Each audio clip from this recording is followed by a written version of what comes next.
Thanks for listening to the AC Wildcats podcast. I'm your host, Mike Luke. This show is presented to you today by Branded Bills. Branded Bills, check it out. All right, at Branded Bills, you can get all kinds of good stuff. We're brought to you by Branded Bills. Elevate your brand with Branded Bills, the perfect headwear and apparel. Use code PHNX for 20% off your first order. Now, joined by the great William Brad Alice. Hello, William Brad Alice. Hello, Michael something Luke. Michael A. Luke. But, I mean, heck, in this show, we might as well say Michael L. Luke. I was going to say A. Are you back in the A, I guess, huh? Yes, yeah, I'm back in the A. Well, there are some people now that are not going to be backing the A, and we're going to talk about those.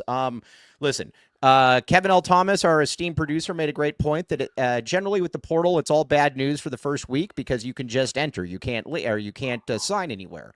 But Jacob Manu is now in the portal. Wendell Moy is in the portal. These were players that were linchpins of their really good team 2 years ago. What are your thoughts on that? You know, I'll be anxious to see what their value is outside the program and because Moy did not have a good season. And whether that's coaching, whether that's some injury stuff, I don't know. Jacob Manu is a 5'7" linebacker coming off an ACL, and he was really good for Arizona. But he wasn't great this year before. And again, maybe that's the coaching staff. I think Jacob Manu, if he's looking for NIL money, his value is much more valuable in Tucson. I do wonder what this means for Noah Fafita. Obviously, you're losing, 2, 3 if you count Burnett of the guys he's closest with. You're also losing your top lineman to the NFL draft, which is not a surprise and good for Jonah. But yeah, so you're losing 2 guys, and only one was a contributor this year. So it's bad, but again, if you're not one of the top teams in the country, it's kind of bad for everyone right now. So, half the guys in the portal, if not more, are being run off because they're just not good enough, and then the other half of guys, they're either going to fight to get back or they have to try to find an upgrade. And whether they can or not, I don't know. I put a letter out. I put a letter out there. What I would do if I was Brent Brennan or in the Arizona coaching staff, I probably won't take me up on it. But I was amazed by the amount of parents that have liked that tweet. And it's people. It's like Chester Burnett liked it. Kean Burnett's father. Q Magnuson liked it as well. Even to me, there is something about.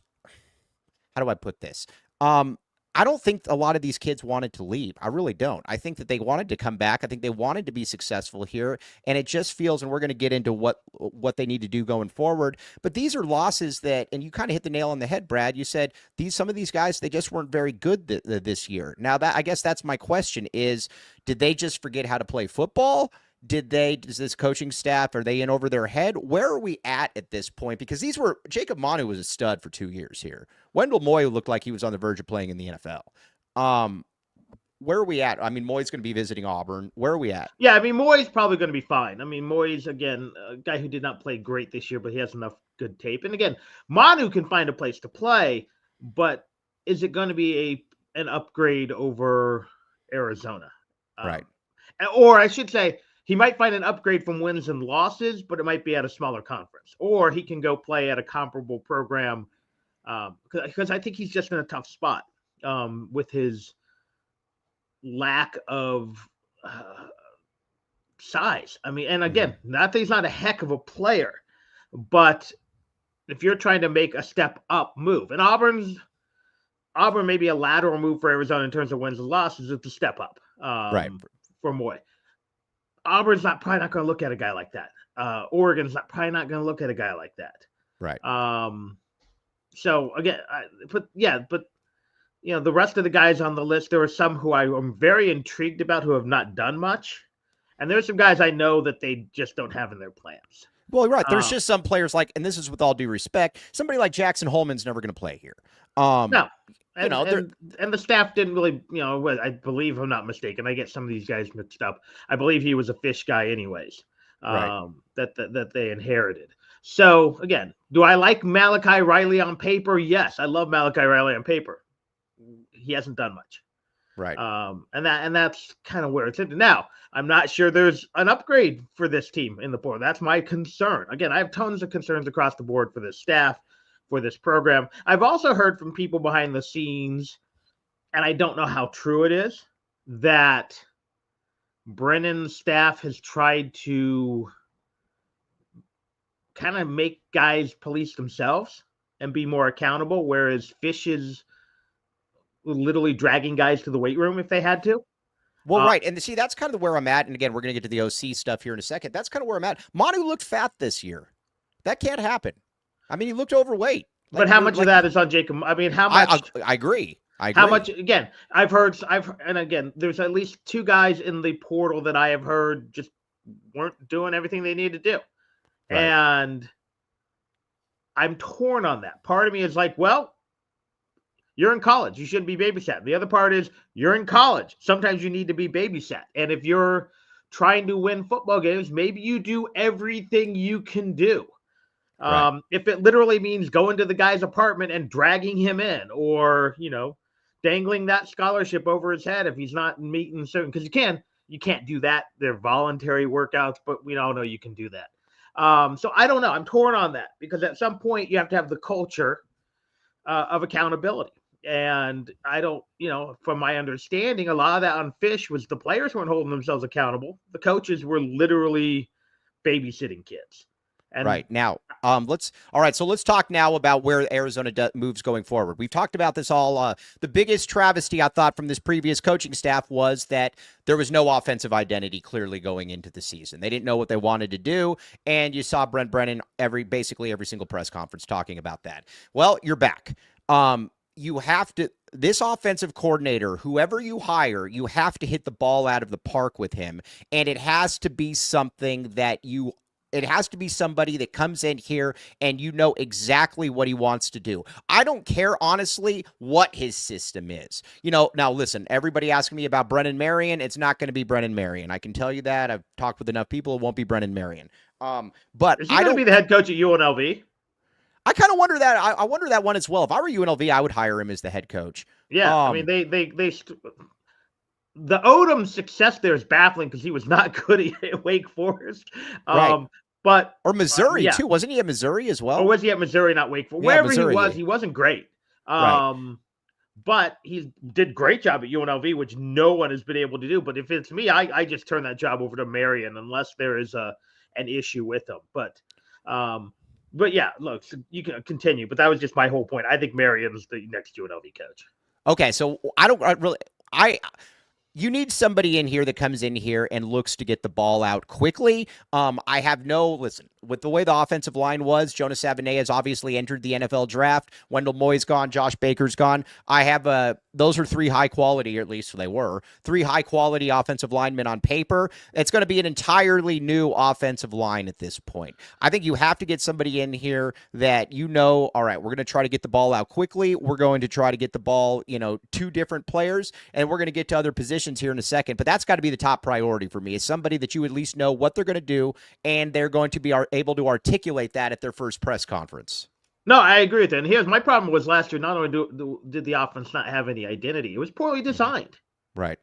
I mean, I'm sorry, you can't be in the shotgun and take 12-step drops or whatever there were, 7-step drops. It just doesn't work for any quarterback, much less a 5'6", 5'8" quarterback. To me, and this is going to be maybe an unpopular decision, I'm not worried about Noah Fafita. I need the best offensive coordinator. Right. And the irony is, if that means running the triple option with 2 Ps, so be it. If that means running read option, so be it. Now, I would like to keep Noah Fafita. I think that he's a very good quarterback when he's in the right system, in which case, yes, what you were talking about is exactly what you need. And I know we're going to play the drinking game, but if anyone wants Sunday Night Football last night, those crappy Chiefs, Patrick Mahomes got his ass kicked for 60 minutes. So what they do, they went no huddle and they got the ball out quick.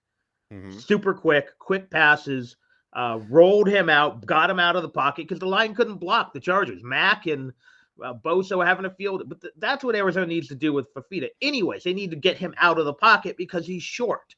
So if you are going to bring in an OC who can maximize Noah Fafita, that's what you need. To me, it is either a version of the spread, where you're doing quick 2-step, 3-step drops, getting the ball out. Your linemen have wide splits so he can see through the holes instead of over the holes, bootlegs.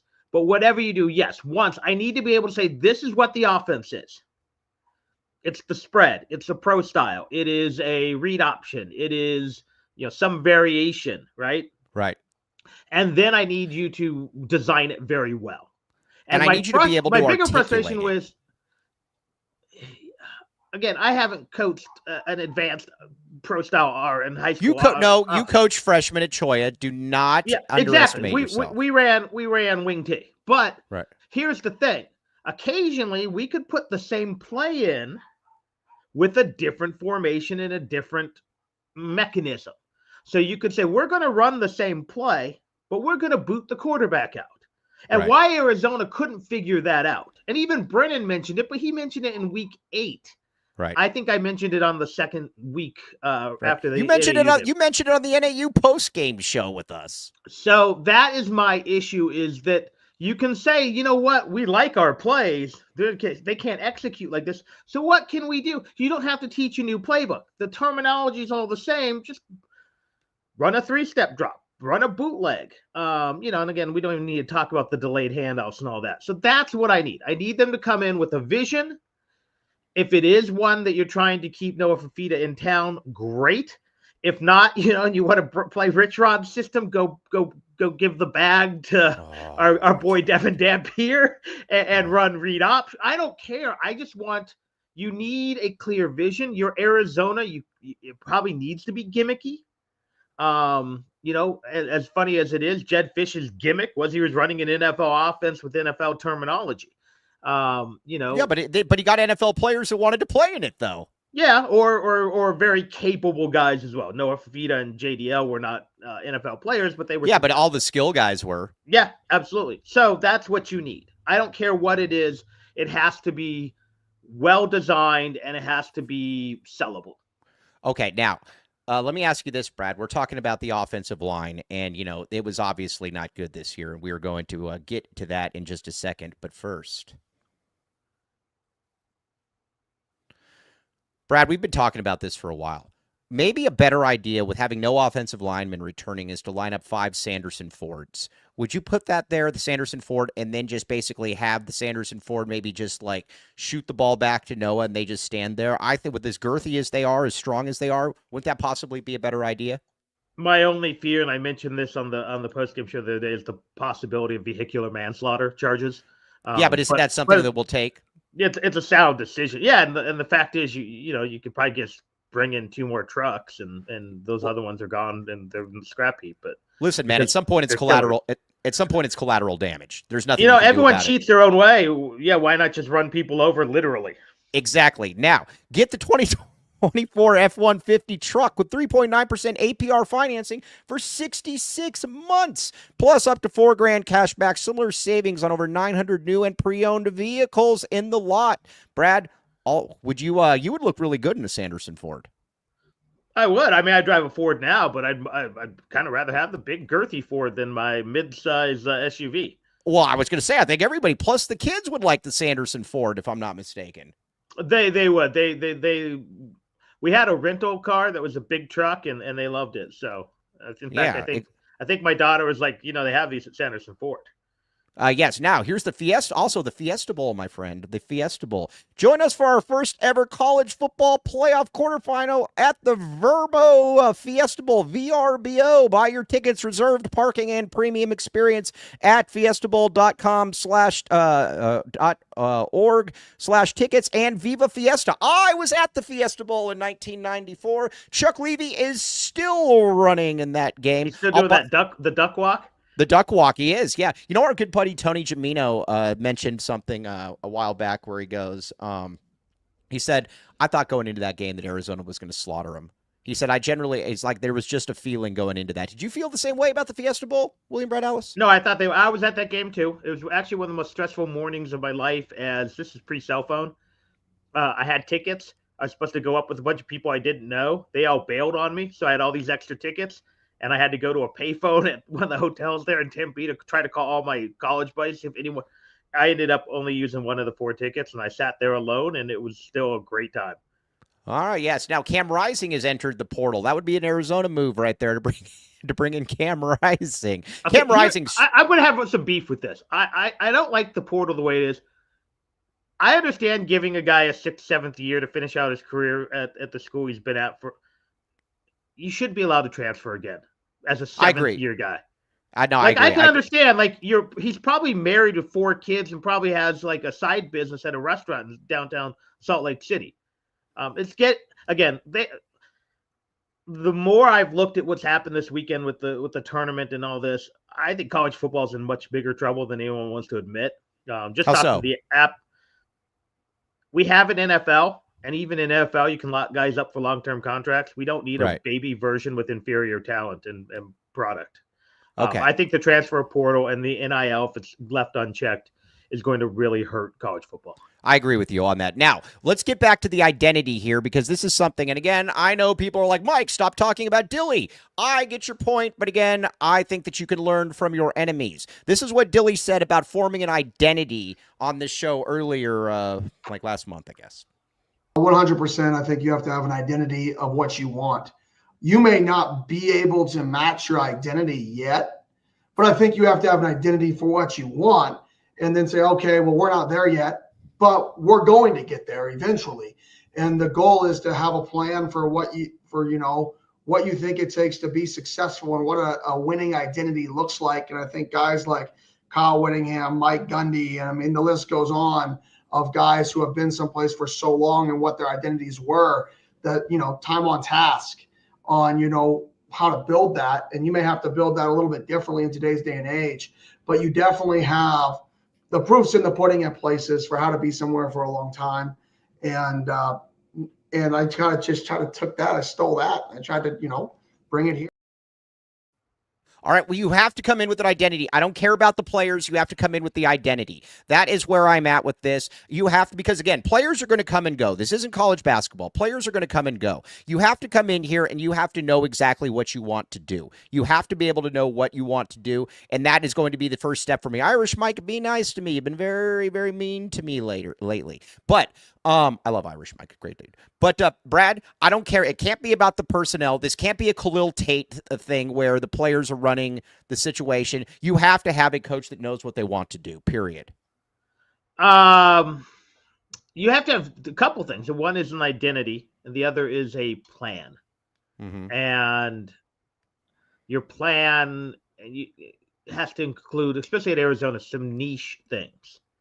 The closest thing I can see to that for Brennan is trying to maintain a firm grip on the Polynesian community, which is brilliant. But you need to have a recruiting plan, and you have to have some kind of recruiting niche, right? If you're Arizona, and it's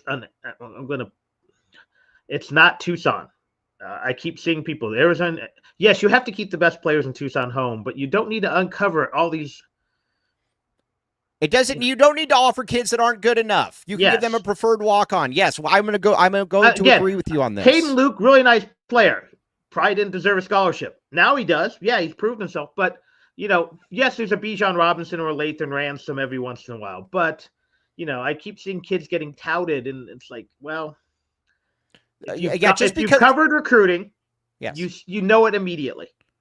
And right? Tucson especially, I'll be honest with you. When I first saw, and again, we're going to get to another player locally that this is very odd. When I saw Kadeem Carey when, first of all, I heard about him when he did that flip in the end zone when it was in JV or whatever against Cienega. I'm not sure he ever played JV, but yeah, I know. No, he did. It was like the first game of the season. Yeah. But then I saw him live as a sophomore, and I thought I was watching like Derrick Henry. He stuck out so much that it was like, dude, this guy's going to play against high school football players in Tucson for the next 3 years. You just know it. Like, I get parents, and I'm sure you do too. I get parents all the time that are like, yeah, I think this kid's a Division I player. No, probably not, because we would have heard about him, or it would have just been obvious. You wouldn't have to tell me that. There aren't many surprises coming out of Tucson. I mean, Adam Hall was physically different than everyone he played against. Right. On the basketball side, it took me 5 minutes of watching Bryce Cotton with Rob Lance to go, oh, this kid's different. Mhm. Kelvin's boy, Yeah. Medgar. 5 minutes of You just said they call Medgar. Medgar. Lester Medford. Lester Medford. Yeah, you combined both the about names. 5 minutes. The only concern was how tall he was. Right. He was just a different athlete, and that's what people don't understand. D1 football players, D1 basketball players, D1 baseball players, they're just different. Right. They're not just big; they move different. Mhm. Sometimes they're not even great players. You know what it was? Jordan Hill. Jay Dobbins made an interesting point one time when I was at the radio. He said, when a kid comes through here, you just know them. They've just been touched by God. They just look different. And he said, I could tell when Bijan. Hey, Cam Denson. Well, I loved Cam Denson. I was wrong on him, but Cam Denson was the same way. Cam Denson didn't look like he had any business playing in Tucson high school football. No, and I'll tell you, there's a few exceptions here and there. Jake Fisher didn't physically look different. Mm-hmm. But he just played into different gear than everyone else. Right. I mean, you saw Jake Fisher. He was physically less impressive than actually one of his teammates who played JC ball, the guy named Ray Cotman. But for the most part, those kids are rare. The kids, Bijan Robinson, I believe I interviewed his coach when he was like in 4th, 5th grade. He never had a carry in the second half. Right. Because his team was up so big. He scored on 80% of his touches. Right. It's just a physically different. So that being said, Vance was a little bit before my time as a recruiting person, but I'm sure you coached Vance Johnson. Let's not kid ourselves. I did not. Vance was a little before. I saw Vance Johnson play at the U of A when I was a kid. He's one of my favorite players.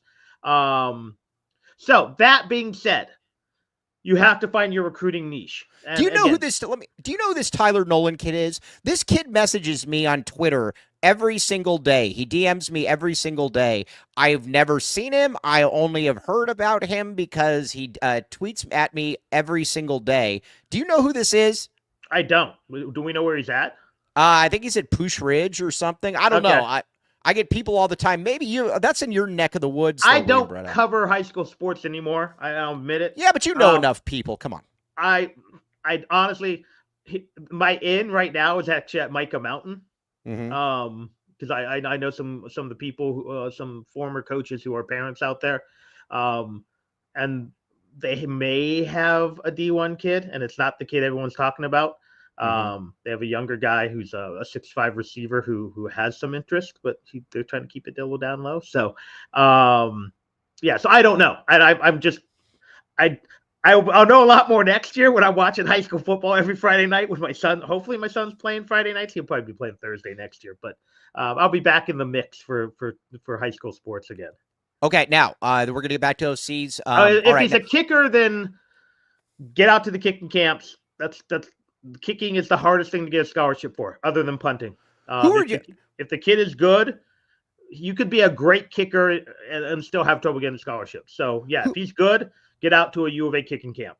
Who are you in on? Who would you like to be? Who would you like to have as the OC? I don't know enough about all the guys. I think Dirk Cutter would be really funny from a full circle standpoint. I don't think he's a legit candidate. I'm not sure. I'm very intrigued by the guy at Marshall. That's where I'm. If you bring in the guy from Marshall, I'm more than okay with it. Seth Doge or whatever. I'm more than okay with that. And again, I don't know what his status is with the new staff. Because good friend of the program, Tony Gibson, just got the head coaching job at Marshall. So, yeah, from a pure comedy standpoint, Irish Mike Richrod would be awesome. But I think he's going to be West Virginia's coach, and that's awesome as well. He is going to be he is going to be West Virginia's coach. By the way, that's the most no-brainer hire ever. I will be rooting for Richrod. I think he got a raw deal here. Now again, Richrod behaved himself into that, but Richrod I think is going to kill it at West Virginia. Yeah. Okay. Now the Jacksonville State OC, I actually thought about that watching them. I'm like, learn from Richrod, maybe bring him in here as well. It's the old quarterback coach from Arizona. Mm-hmm. I can't think of his name. Although Smith. Mm-hmm. Rod Smith? No, that's not the. He's not the OC. He's just. I don't believe. I know he's there coaching. So Dirk Cooter. I mean, I don't know that Dirk Cooter is an option, but Dirk Cooter would absolutely be at the top of the list for me. I love. The irony is when he took the ASU job, Arizona was really trying to get an interview with him, and he turned him down. Right. So let's see here. Irish Mike, who's not being mean to me anymore. Thank you, Irish Mike. Says Brennan's first question. Do you have an offensive identity? If they answer yes, then we won't be hired here. That was mean. But it was mean, but it wasn't mean to you, Mike. Right. Rod Smith is the OC. I would take Rod Smith. I like Rod Smith. I like Rod Smith a lot. I didn't know that. I thought they always just showed somebody else. Rod Smith likes Tucson as well.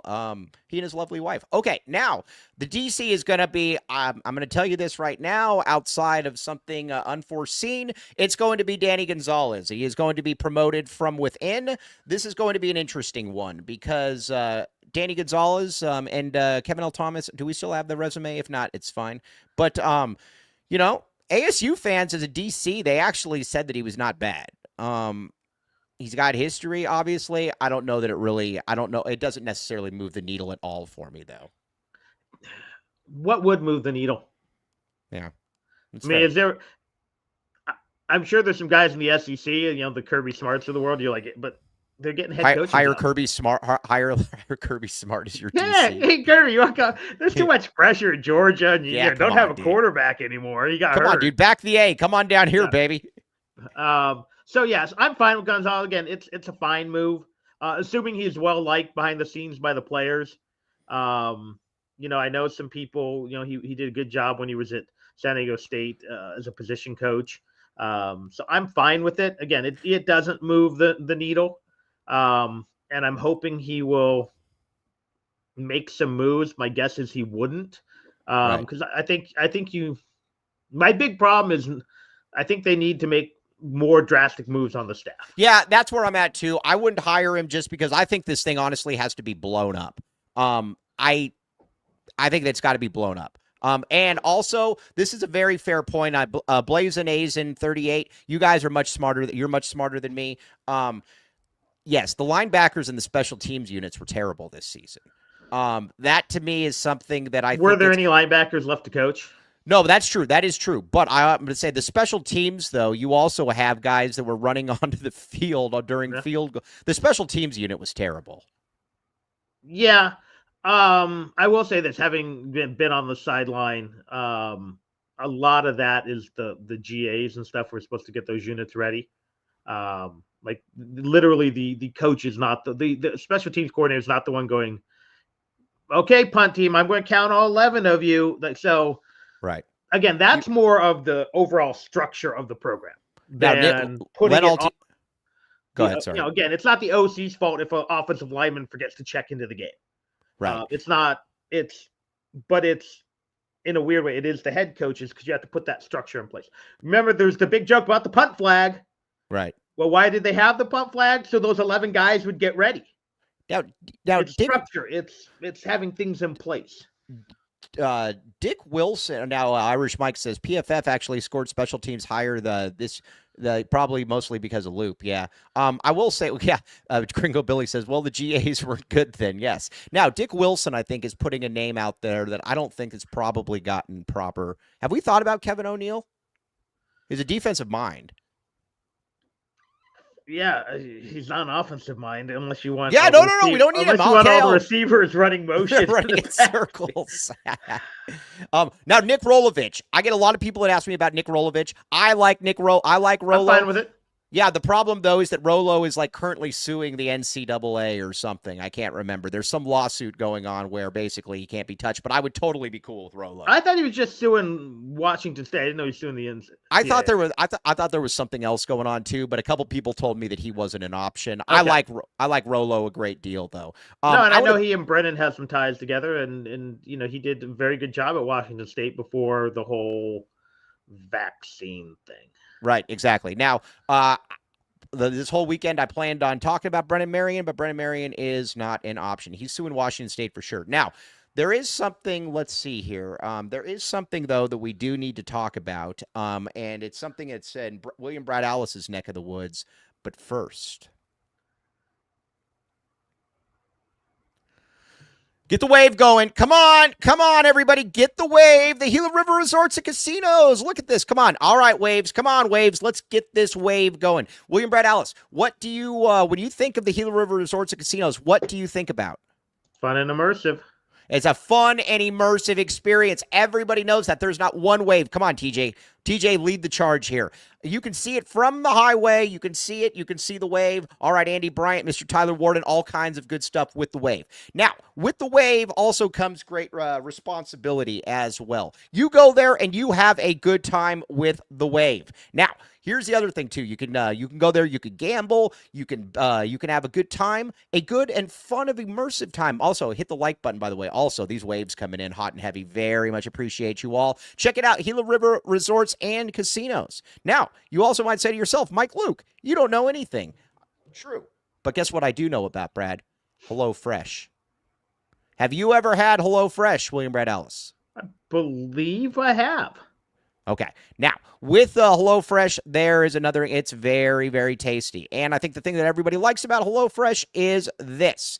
Here's the deal. You can get 10 free meals at HelloFresh.com and / free Wildcats. Yummy, yummy in my tummy. Applied across 7 boxes. New subscribers only. Varies by plan. That's 10 free HelloFresh meals just by going to HelloFresh.com. Free Wildcats. Now, again, everybody's trying to eat very good, and you should do this. It's America's #1 meal kit. The great thing about HelloFresh also is this, William Brad Ellis, that you've got, whether you're craving hearty comfort food, trying to please picky eaters, or looking for a calorie smart meal plan, HelloFresh has all these options and more available. Step out of your recipe rut and make fun, flavorful meals without needing to hunt for specific ingredients. And HelloFresh's pre-portioned mean less wasted food. Check it out at HelloFresh. Holy moly! Look at all these waves. Junelle Thomas in here. Junelle Thomas, we talked about you before the show. Thank you very, very much.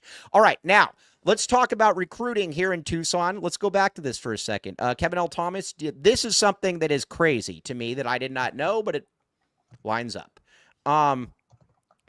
Sean Roebuck, or Monica Roebuck. I know Sean Roebuck. I've known Sean Roebuck for a decade plus. Bear Down says, there's a university with a football team 15 minutes from your house, right? Who definitely needs a wide receiver. Current coach never reached out. This is a classy family. They're both good people. I have absolutely no reason to doubt any of that. Brad, that cannot happen. He's the Gatorade State Player of the Year. Sure, I don't know. Maybe he's going to be a good college player. Maybe he's not. That cannot happen. You cannot come in here and not reach out to the best kid in the city. You just can't. No, if that is true, that's baffling, because I know he was committed to Washington, but you still place that call. Right. You still throw someone out at his game. And it's not like people don't know who he is. See, and it's weird. And again, I'm not going to doubt the family because I know that family too. But I had heard that Arizona did reach out and were, not basically told we're firm with Washington. But maybe that's, again, that may not be true, but because I don't doubt the family. I don't see why the family would put that out there.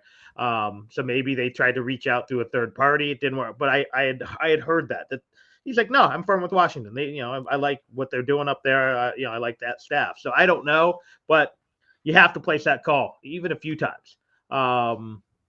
Just double check and make sure everything's good at UW, Right. You should be, again, even though I don't think you can make your lifeblood recruiting Tucson. You gotta hit on the kids that are here. You gotta hit every school. Right. And the Just thing about it too, PR standpoint.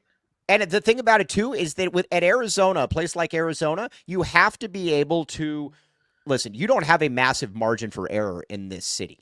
I mean, at this school, you don't have a ton of built-in advantages. If you get a local kid, you need to try to recruit him. It's really that simple. A local kid that's good. I'm not talking about the kid that I keep hearing about from Micah Mountain. That's with all due respect. He doesn't have a legitimate ASU offer. Now, maybe the other kid you were talking about does, but. And again, and they're talking about Jimmy Leone. Jimmy Leone's a really good player. Mm-hmm. Is he a high D1 guy? No, probably Right. not. And let's just say there's multifacets to becoming a D1 recruit. That's taking care of things in the classroom, at home. And I'm not sure Leone has done all that. Mm-hmm. So unfortunately, by hyping the kid without knowing everything going on, that's why people hate recruiting experts, but recruiting experts do their homework. Yes, exactly. And again, that's not things that are probably going to cause Jimmy Leone to go to a smaller program. Mm-hmm. But here's the deal. He was at Sal Point at one point, right? Yes. Yeah. And had some issues, and his father died too. when he was at South Point, and that led to some of the problems. And again, Leon's a really good kid. I know people who know him. Great kid. He's just going to be very difficult to play at a high D1 school. But here's the deal. You're at Marana. Yep. Marana has now sent 2 guys high D1 in the last couple of years. Who's Desmond Roebuck? What did he do previous to playing at Marana? Played for Tucson Turf. Are there good players that come through there? There's been some good players at Tucson Turf. You know, I believe Sean's one of the coaches for Tucson Turf. Yes. The Bourget family runs that program. It is a 7-on-7 team. It is the equivalent of AAU ball. Right. Nearly every D1 prospect who's not a lineman or even FCS in the guys state have played for Tucson Turf. Yeah. Right. I don't like the 7-on-7 stuff over the summer. But there's no denying the players who've come through that program, including, I believe, Flanagan Fowles played for him. I believe Cam Denson played for him. You know what it is? It's basically the version of what the Tucson Falcons were in Pop Warner. Every kid in the city came from the Falcons, whether it was the Marana Broncos or the Oro Valley Dolphins. Right. Everyone played for those 3 teams. There's a stat where, like, I think in the NFL, Barry Hill played for the Falcons. Bijan Robinson played at one point for the Falcons. Kadeem was an Oro Valley Dolphin. Jake Fisher, I believe, was an Oro Valley Dolphin. Flanagan Fowles played for the Falcons. Basically, it comes down to this: all the white kids played up north, and all of the black kids played for the Falcons. Again, the Marana Broncos do. And maybe at one point, I think Bijan actually did play for the Broncos at one point. I could be wrong. When he was really, really young. But yeah, the Falcon Pro. So you stop in and say hi just so you can make inroads on that program. Right. You stop in at Micah Mountain because Pat Nugent's there. Levi Wallace. Levi Wallace Falcons as well. I mean, yes, exactly. Well, again, the crop of guys that were at Tucson High at one point, and most of them didn't finish at Tucson High, is pretty astounding. Yeah. But the point is, you should stop at every school for the very least, because there might be a walk-on. There might be, I don't know, some kids who at least will buy tickets in the future. And again, I'm going to use do you spend as much time at Flowing Wells as you do South Point or Marana? No, but you stop into Flowing Wells. You stop into Catalina, even if it's a 5-minute hi to say hi to the coach on your way to Saguaro and Sabino, because you never know what's going to be at those schools. And again, you can't build your program based on Tucson. So I'm talking out both sides of my mouth, but you also have to make sure you keep as many kids in Tucson as you can. And if you can't get into South Point, okay, but get into, again, Micah Mountain, get into Marana, get into Ironwood Ridge, get into CDO. And keep those kids home.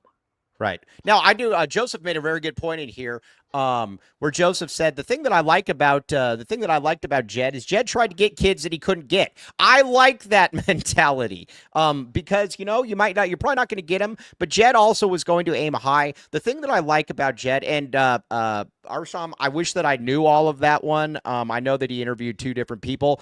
I don't know who yet. I'm hoping to know today.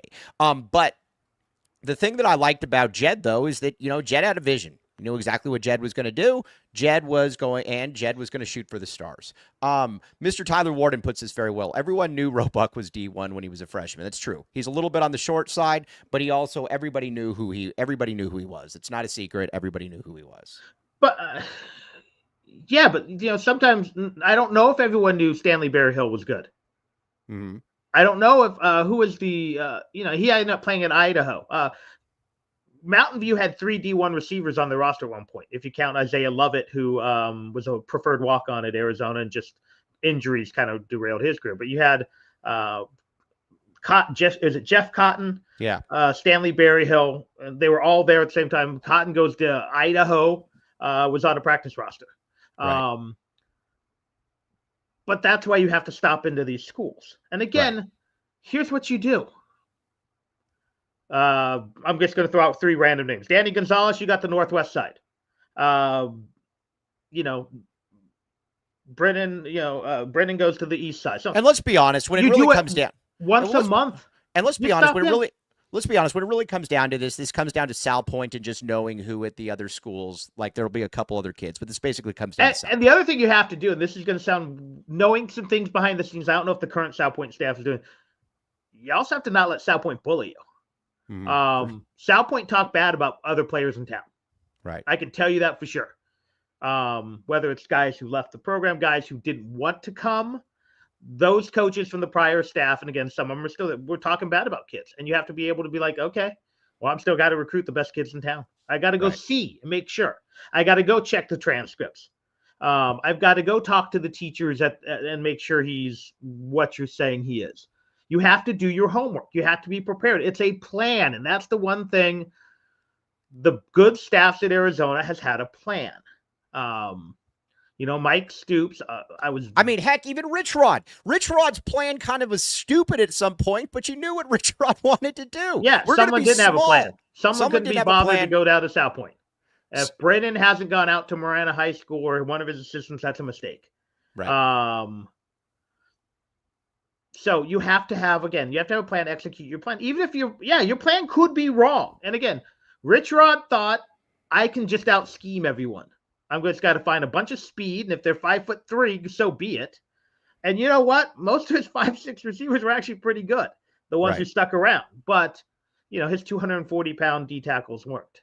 Right. But that's the whole point. I need to know what the plan is. We have to execute the plan. I need to know what my niche is. And then you have to give.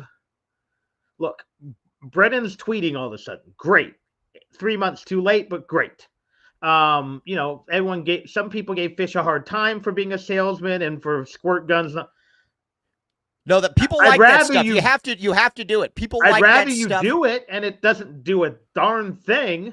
Right. Invest $80 in water balloons, and if it doesn't help, oh well, at least you tried.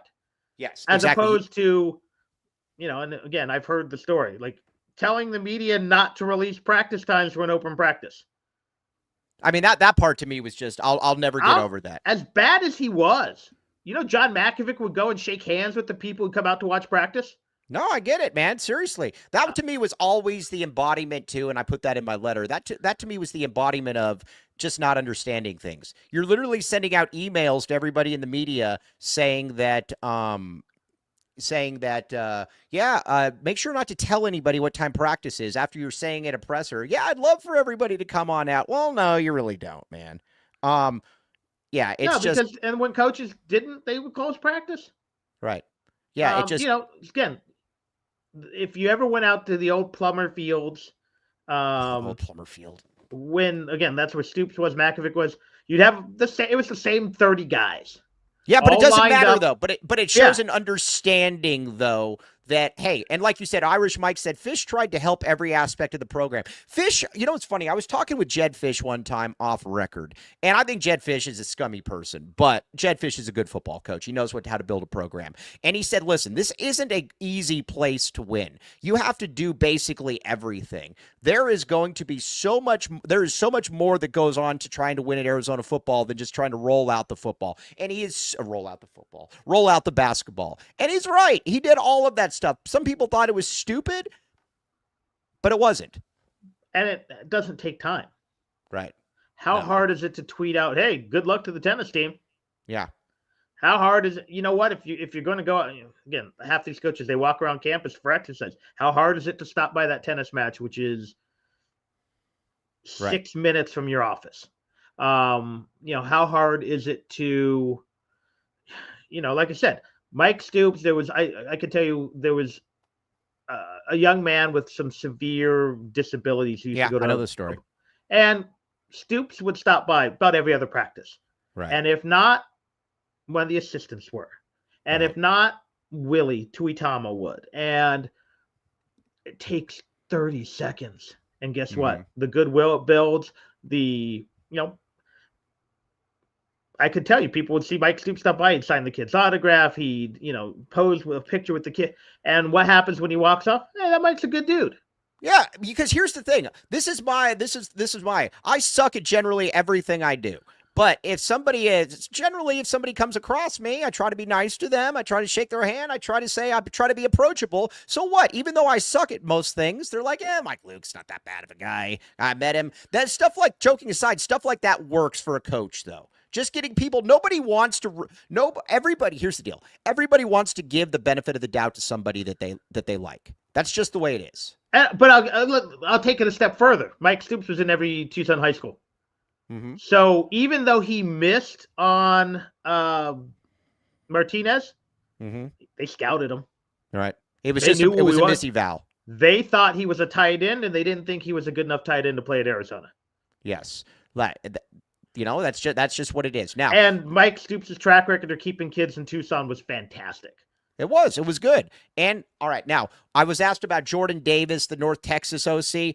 I would love to have Jordan. I would love to have Jordan Davis here. That's another one that has very much of a feel of like getting a Sonny Dykes or something earlier on in his peak. A young person that calls plays, that scores a lot of points. I'm fine with any of that.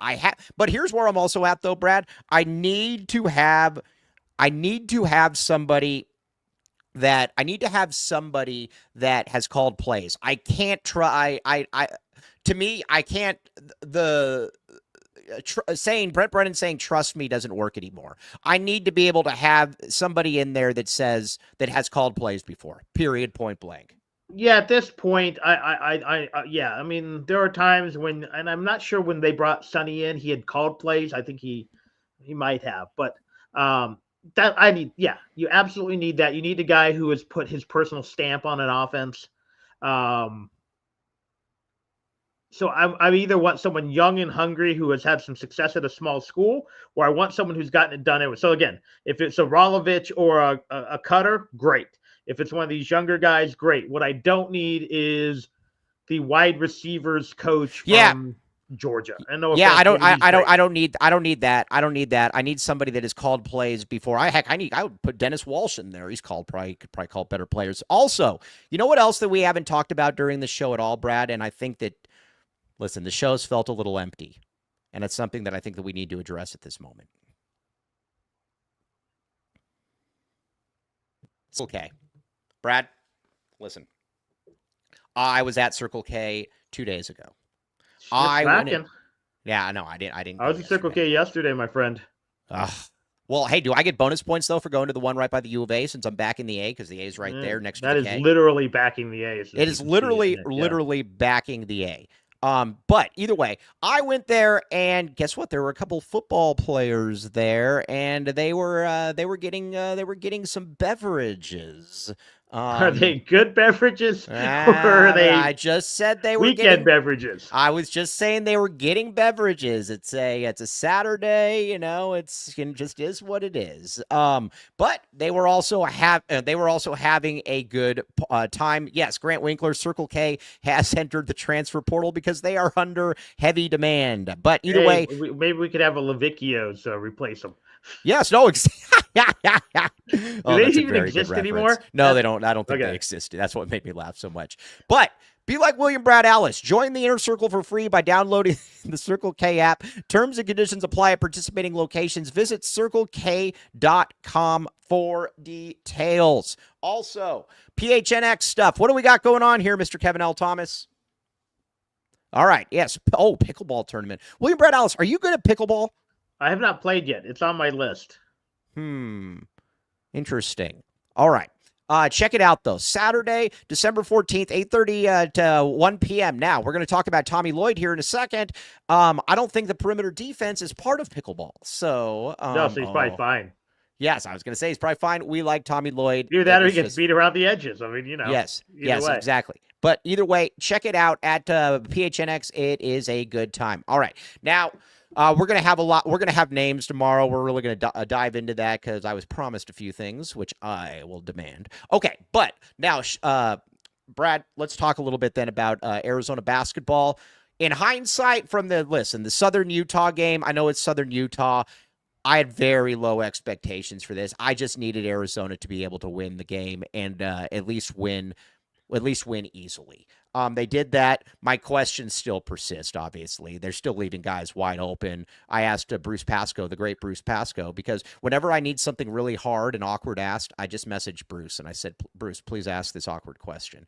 And sometimes he'll do it, sometimes he won't. But Tommy is now saying that it's just the rotations are not good. I guess my question on that, though, too, and I'm going to keep beating this home, is that why it wasn't good last year, though, either. Like, at some point, is this something more? Is this a bigger schematic problem? I'm saying I don't know. And I don't either, but yes, the question has to be asked. Because it's been a problem. It's been a problem now for a couple of years. Again, Tommy likes to kind of fight under those screens. I'm not sure I love that. But again, if it can be easily fixed with rotations, then let's easily fix it. Or maybe it's hard to fix, but it's fixable. Then let's fix it. Again, the thing that gives me some optimism is one, when Arizona plays these mediocre to bad teams, they crush them. Right. And while margin of victory isn't always a great predictor, it usually is.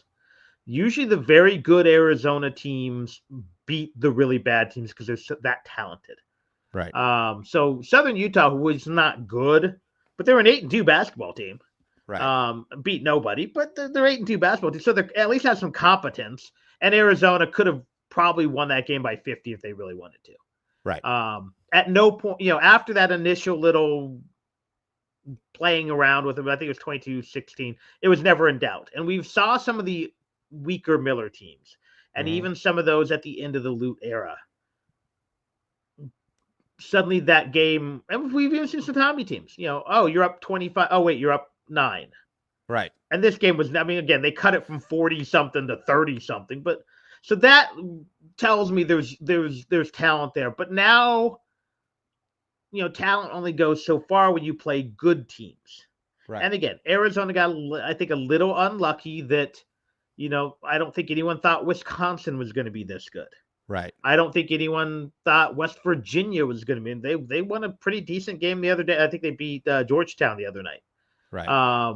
So, it's not like every team, they're losing to is just like an average Power 5 team. But yeah, you have to make these improvements, and because you're about to hit the meat grinder of the Big 12 here shortly. Yeah, and that I guess that's my concern, and we talked about this a little bit on the post game, is that listen, there's a few things that I'm wrong on most things. There were a couple things though that I was definitely wrong on. I didn't think I clearly underestimated Umar Ballo and what his impact was for Arizona basketball.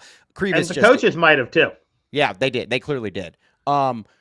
Krivas, just again, it's still kind of early, but I look at Krivas and I just don't see a lot, man. I just don't. It looks the same. It looks the same, and it's kind of goofy. Like not goofy is not the right word. It's kind of awkward. It's kind of clunky. It just kind of it doesn't feel right. No, it again. I liked him last year heading in more than I liked Pauly M. But I still thought he was a year or two away. But now this should be the year, and it's not there yet. Right. So yeah, I need to see more from him. And I think they really do need to see more from him, because I'm not, as much as I like Awaka, he's just got too many offensive limitations. I think there's offensive limitations, and he's going to be which is going to be somewhat of a problem against Krivas is another Tucson. I would kill it. I don't think he's going to be as good as Tucson. I could right now. He's not. No, and I don't see it, because the thing with Tucson, I'd take a Radinovich light. Right. Tucson had a lot of offensive skills. But remember, it did take him a while to really find, he'd have a really good game, then disappear for 2 or 3. Right. I don't know if we've seen the really good game out of Krivas yet. Again, he's at least serviceable, but you need more than serviceable. Right. And that's kind of where, if you're going to run off somebody like Umar Ballo, or not run him off, but if you're going to move on from Umar Ballo, then you need to have somebody. I will say this though too. Could you afford Umar Ballo? That's fair. That's fair. You couldn't afford Umar Bell. I mean, you could have, but all your NIL or I think they have something like $8 million in NIL. I can't put all of that to him. Now, I am going to say this. KJ Lewis coming off the bench. I like this. I think it's a better fit, and I believe that it forces him to bring in energy. He's an energy player. I think that you need to be able to have his energy, because if he's just going through the motions, he's just not good enough then. No, the comparisons to Hassan Adams are apt. I mean, Hassan was an energy guy. When Hassan decided to be a perimeter floating around jacking up three guys, he wasn't as good. But when he was the undersized power forward and led the Pac-12 in rebounding, that again, KG is not the exact same player, but there's some similarities. And Adams was a guy who gave you a spark off the bench too. Right. His first year, he and Andre would come off so if that whatever you need, you have to have an energized, motivated, focused KJ Lewis, and when you do, he's a very good player. Right. When he's not focused, when he's picking up silly tees, when he's lapsing. We've on got defense. Philly B. We have Philly B and Silly T.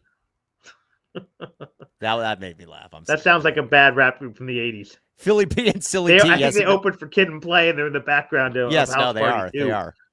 But we're about to find out that right now. Like I said, it doesn't feel great, but we'll know more against UCLA. The problem that Arizona's now running into is that you've lost every Power 4 against any Power 4 team that you played, so you basically have one more opportunity. And I can't believe that that's not something that's going to stick in your head a little bit there. Also, people out there, Brad, you were right. You were right about Jaden Bradley. By the way, have you seen Kirk Kriisa? He's out now for 6 to 8 weeks, but he's averaging 4 points and like Frank injury or whatever. He had the Lisa Frank injury or whatever. But stickers on it, I think. Yeah, he's averaging like 4 points and like 1 assist per game. And apparently, they love him as an energy guy off the bench, though. Yeah, I'm good. Yes, yeah. Arizona needs to beat UCLA. Yes, exactly, in Phoenix. But UCLA just had a very nice win over Oregon, by the way. So we will see. All right, Brad, very much appreciate you hopping on the show. What do you got? You got anything going on or no? Not yet. I'm hoping to getting some stuff recorded. It's just, it's just work's kicking my butt. In fact, this is my lunch break. Right. Well, again, I very, very much appreciate you. You are the man. All right, now we're going to be back with you tomorrow. Sure, we're going to be back with you. Very much appreciate all of you guys in the chat as well. We're going to talk about names. Yes, Emmanuel Carnley has entered the transfer portal. I got a good place for him he could go. Maybe UCLA with the spitter. Because you saw what he did, right? Yeah. I thought it was funny. Anyways, all right. Very, very much appreciate you all for Mr. William Brad Alice. I'm not hitting the transfer portal, by the way. I am not either. But I will take an NIL deal if anyone has one. I don't have any market, and I don't think you have a market either. Maybe you do. I don't know. Yeah, I might be able to endorse. I don't know. Yes. I can put some of I'll endorse like a graying beard thing, and then I'll look just like Ryan Day. Oh, no, I was going to say, yeah, Ryan Day. Oh, we should bring Ryan Day in. Hey, do you think we could get Ryan Day as the OC at the U of A? I find it funny that everyone's just assuming he's going to get fired from Ohio State, and he's going to go to the championship game. Well, right, and he's won like 98% of his games. I would take Ryan Day. But I would too. Yep. All right, we'll be back with you. And again, if we're going to stink, let's at least have fun while we stink. On that note, though, with William Brad Alice. I my hockey game last night. Exactly. Kevin L. Thomas behind the scene. We'll be back with you at 10:30. Thanks again, everybody. TTFN. Ta-ta for now. We all silly like the mayor.